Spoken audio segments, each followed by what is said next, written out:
عیسائی بھی مسلمانوں کو گمراہ کرنے کے لیے، یہودی بھی مسلمانوں کو گمراہ کرنے کے لیے کوششیں کر رہے ہیں۔ چنانچہ الفرقان نامی نقلی قرآن انٹرنیٹ پر موجود ہے، لیکن بہرحال یہ قرآن کی حقانیت اور قرآن کی حفاظت کا ایسا معاملہ ہے کہ دنیا نے اسے مسترد کر دیا، ریجیکٹ کر دیا، کہ جس قرآن میں ایک نقطہ بھی غلط ہو ہم اسے قبول نہیں کر سکتے۔ والصلاة والسلام على من كان نبيا وآدم بين الماء والطين وعلى آله الطيبين الطاهرين وصحبه المكرمين المعظمين وأولياء أمته وعلماء ملته أجمعين وعلينا معهم برحمتك يا أرحم الراحمين۔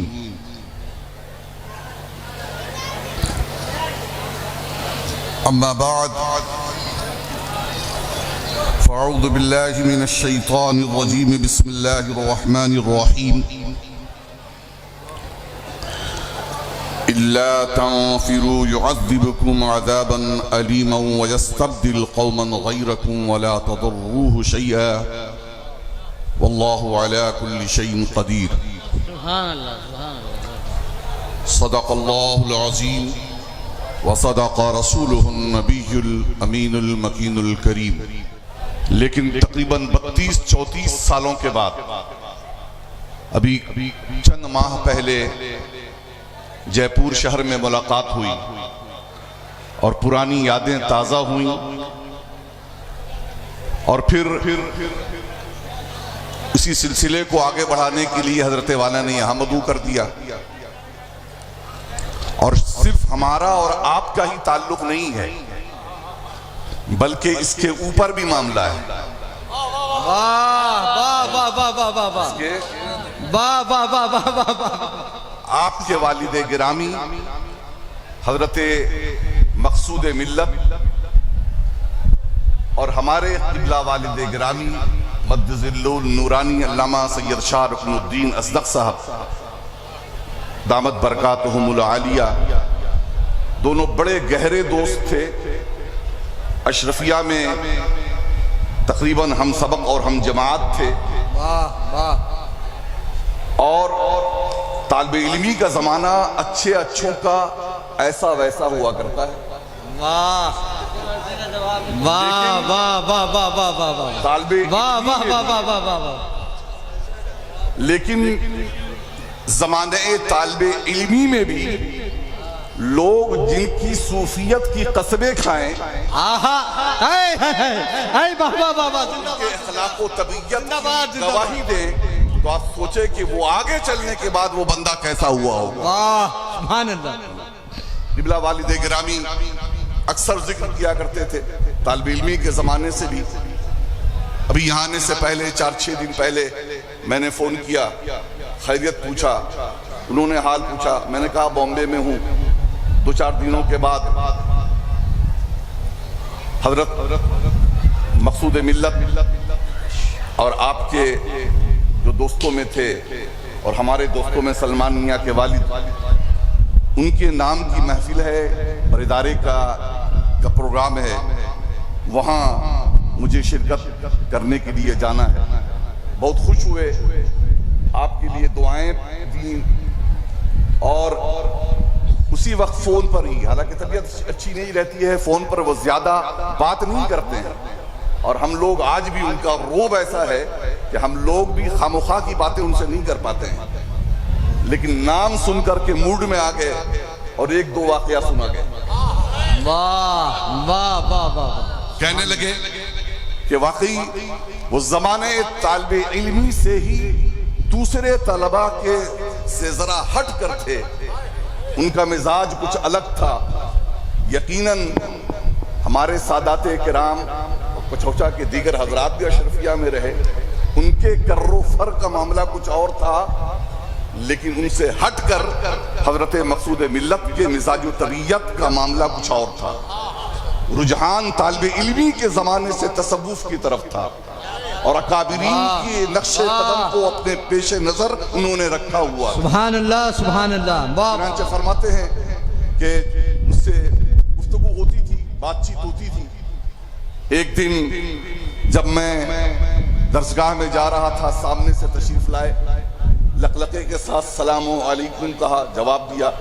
کہا سید صاحب کیا بات ہے, آپ کے چہرے پر تو ہمیشہ مسکراہٹ کھیلتی ہوتی ہے, حشاش بشاش نظر آتے ہیں, لیکن آج کیا وجہ ہے کہ آپ کا ذرا چہرہ مرجھایا مرجھایا ہے؟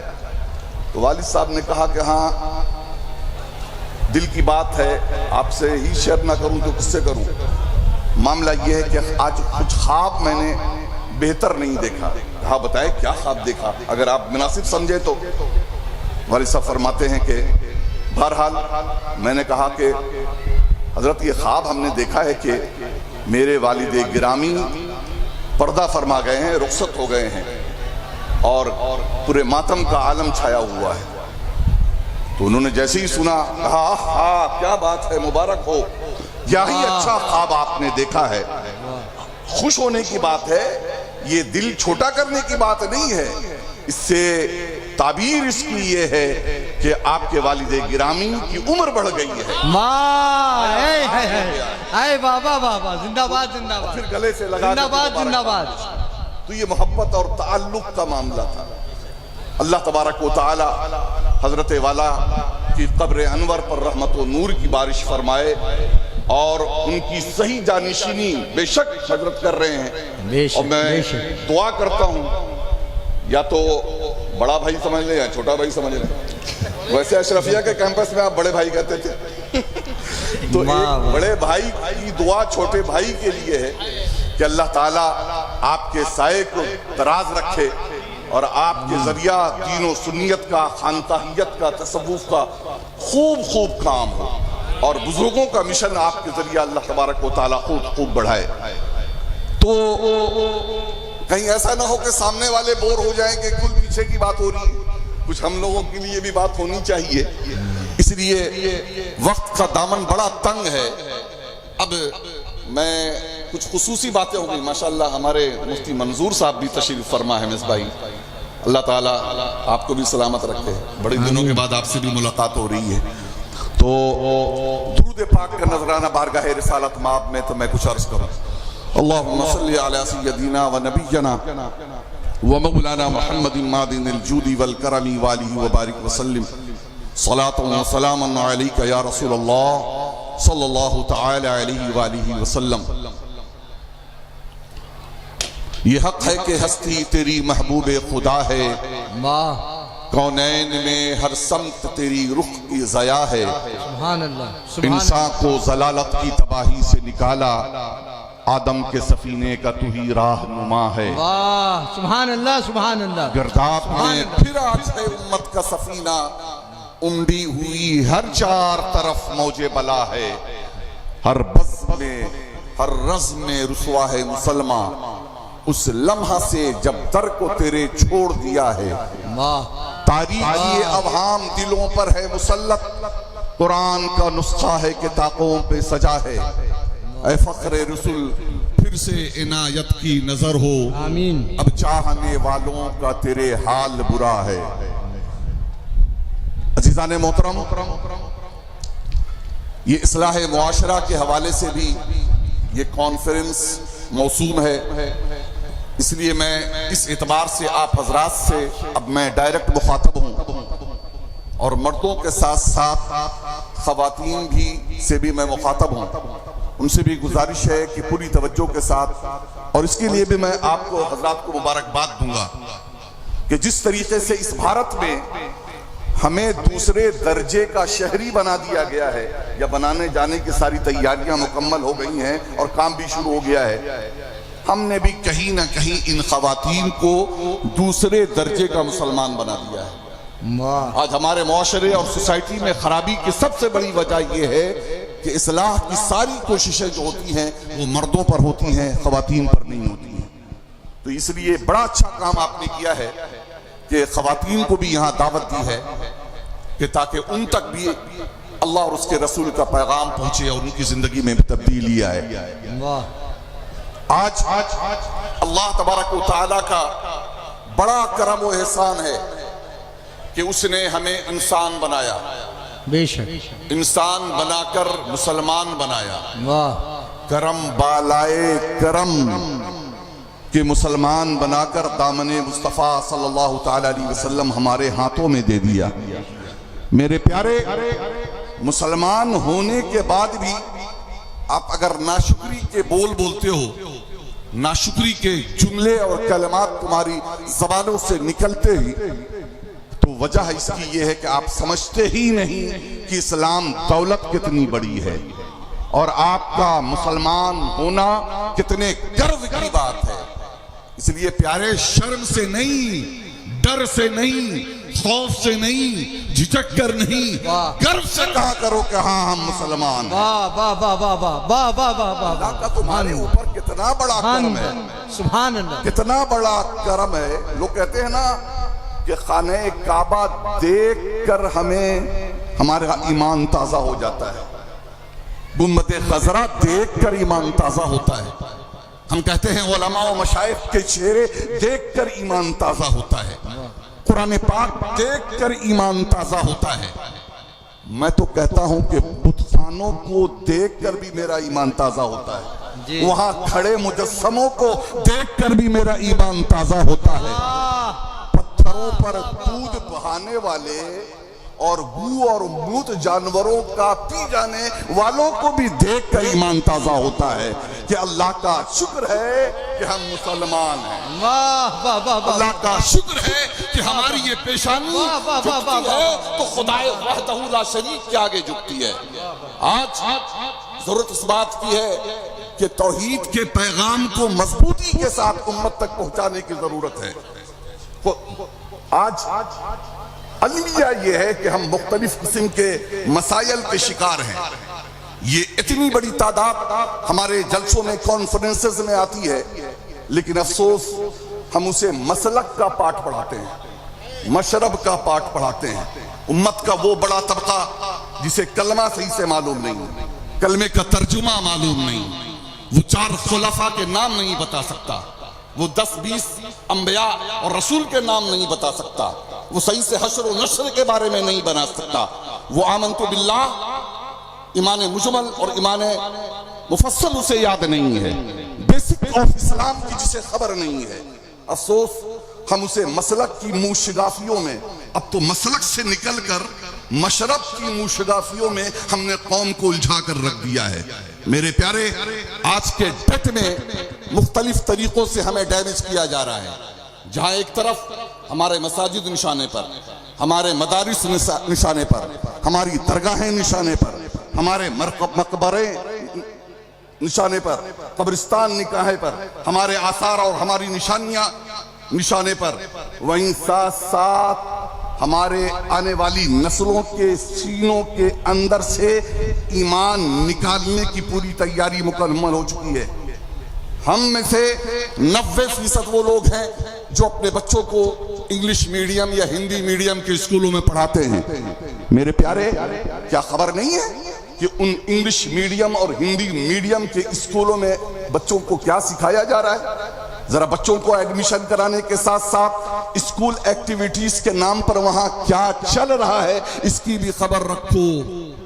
اسکول ایکٹیویٹیز کے نام پر وہاں سوریہ نمسکار سکھایا جا رہا ہے، وہاں آپ کو بھارت کی وندنا کرائی جا رہی ہے، یوگا کے ذریعے آپ سے آپ کی سنسکرتی چھینی جا رہی ہے۔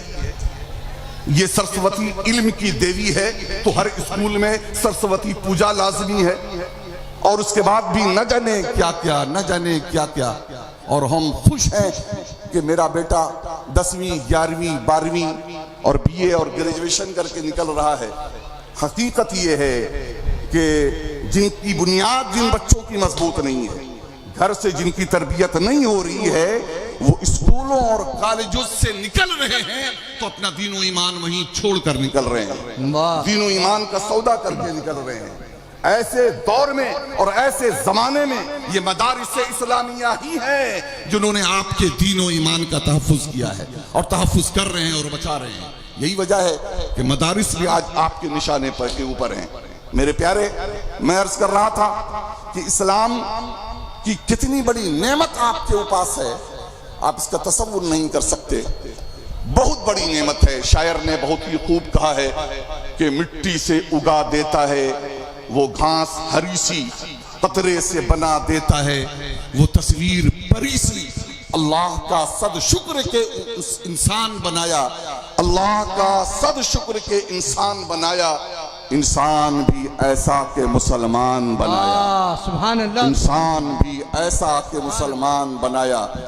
ہم جب مسلمان ہیں تو ہماری رہنمائی کے لیے ایک دستور حیات بھی ہے، دستور زندگی میں ہے، اور اس دستور حیات اور دستور زندگی کا نام قرآن ہے اور اہل بیت ہے۔ بے شک، سبحان یہ اللہ، میں اپنی طرف سے نہیں کہہ رہا ہوں، سبحان اللہ، اللہ علماء کی ایک بڑی جماعت بیٹھی ہے اور سارے کے سارے درسگاہی ہیں، درسگاہی علماء اور شیوخ کی ایک تعداد ہے۔ سامنے ہی میری نظر پڑ رہی ہے جناب منظور صاحب پر، اور دیگر علماء بھی موجود ہیں جنہیں میں نہیں پہچانتا، اور جو درسگاہ سے وابستہ نہیں ہیں وہ بھی جانتے ہیں اور اچھی طریقے سے جانتے ہیں کہ دو حدیثیں بڑی معروف ہیں، ایک حدیث امرین ہے اور ایک حدیث ثقلین ہے۔ واہ سبحان اللہ، حدیث امرین اور حدیث ثقلین، ان دونوں پر غور کرنے کی ضرورت ہے۔ حدیث امرین میں ہے ترکت فیکم امرین لن تضلوا وتمسکتم بہما کتاب اللہ وسنت نبی۔ واہ، حضور فرماتے ہیں کہ میں تمہارے درمیان دو چیزیں چھوڑ کر جا رہا ہوں، اسے مضبوطی کے ساتھ تھامے رہے تو ہرگز گمراہ نہیں ہو سکتے۔ وہ دو چیزیں کیا ہیں؟ فرمایا ایک اللہ کی کتاب ہے اور دوسرے تمہارے نبی کی سنت ہے۔ ایک اللہ کی کتاب ہے، دوسرے نبی کی سنت ہے، یہ حدیث امرین ہے۔ اور حدیث ثقلین بھی اس کی روایات بہت زیادہ ہیں۔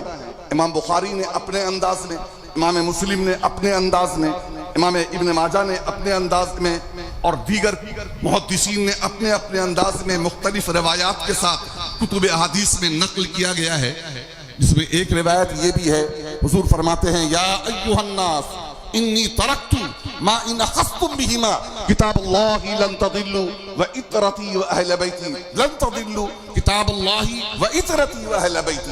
اے لوگوں، میں تمہارے درمیان دو چیزیں چھوڑ کر جا رہا ہوں، اسے مضبوطی کے ساتھ تھامے رہو گے تو کبھی گمراہ نہیں ہوگے۔ دو چیزیں چھوڑ کر جا رہا ہوں، جسے مضبوطی کے ساتھ تھامے رہو گے تو کبھی گمراہ نہیں ہوگے۔ اس میں دو میں کیا؟ دو میں ایک اللہ کی کتاب ہے اور دوسرے فرمایا میرے اہل بیت کا دامن ہے۔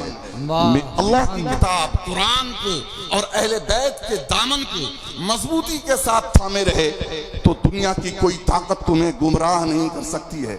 اب سوال یہ پیدا اٹھتا ہے کہ حدیث امرین میں کتاب کے ساتھ حضور نے اپنی سنت پیش کی ہے، اور حدیث ثقلین میں کتاب کے ساتھ، قرآن کے ساتھ اہل بیت کا دامن پکڑایا ہے۔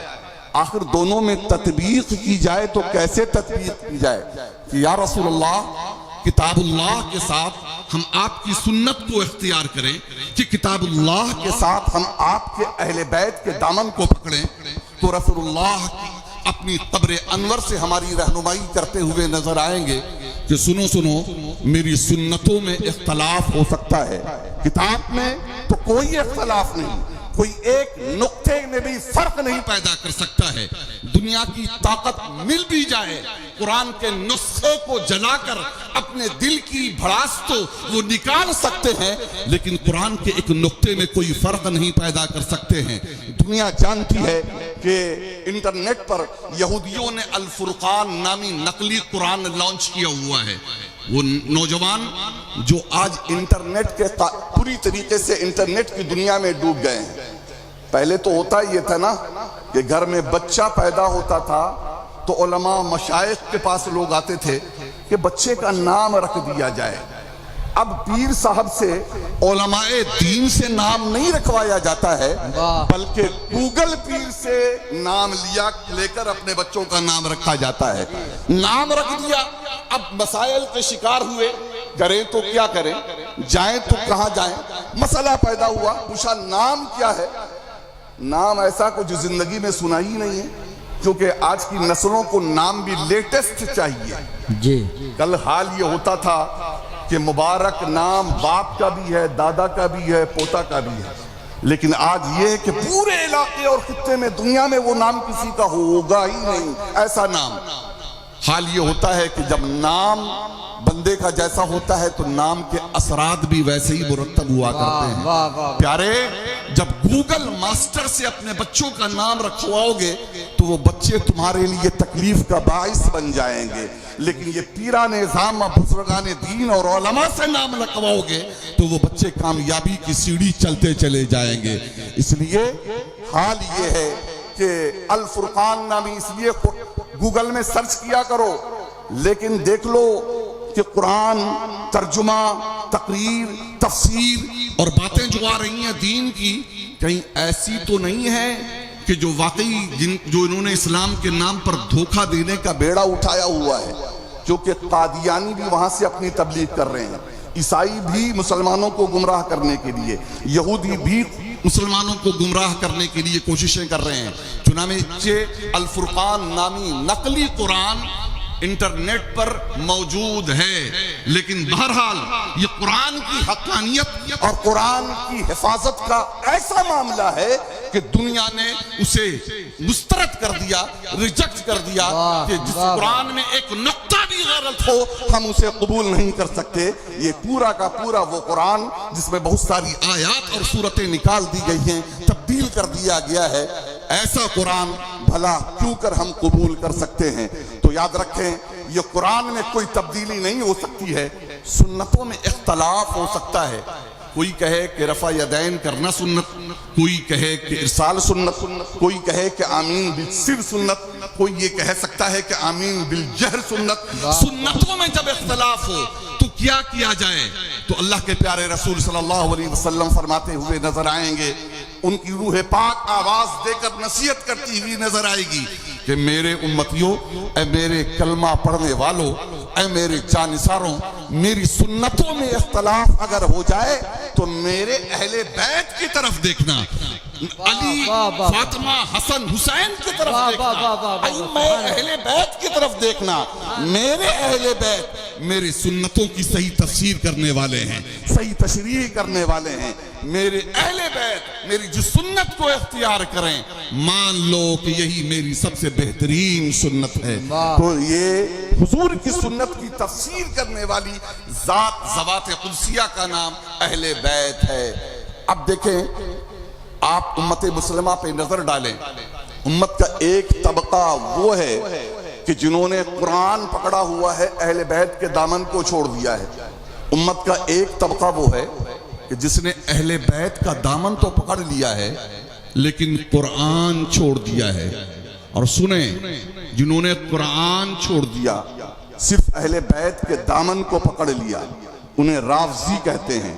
اور جس نے اہل بیت کے دامن کو چھوڑ دیا اور صرف قرآن پکڑ لیا, انہیں خارجی کہتے ہیں. اور سنیں, یہ خارجیت, یہ خارجیت و ناصبیت, اس میں کوئی دو رائے نہیں کہ خارجیت و ناصبیت آج ہم سنیت کے اندر بھی گھس آئی ہے, در آئی ہے. اہل بیت کی محبت اور سادات کرام کے حوالے سے باتیں ہوتی ہیں تو ناک بو ان کی چڑھنے لگتی ہے, باتیں بننے لگتی ہے. تو سنیت میں ہی کہیں نہ کہیں خارجیت اور ناصبیت بھی در آئی ہے, اس حقیقت کا کوئی انکار نہیں کر سکتا. سنو, کوئی اگر اہل بیت کا صرف دامن پکڑے, قرآن چھوڑ دے, اگر وہ رافضی ہے, اور کوئی صرف قرآن پکڑے, اہل بیت کا دامن چھوڑ دے, گرچہ اپنے آپ کو سنی کہے, وہ سنی نہیں ہے, وہ رافضی ہے, وہ ناصبی ہے. حقیقی سنی تو الحمدللہ رب العالمین وہ ہیں, آپ ہیں, کہ جن کے ایک ہاتھ میں قرآن ہے اور دوسرے ہاتھ میں اہل بیت. سبحان اللہ, سبحان اللہ, سبحان اللہ, سبحان اللہ. نعرہ تکبیر, نعرہ رسالت, نعرہ حیدری, نعرہ حیدری, جشن مقصود المشائخ,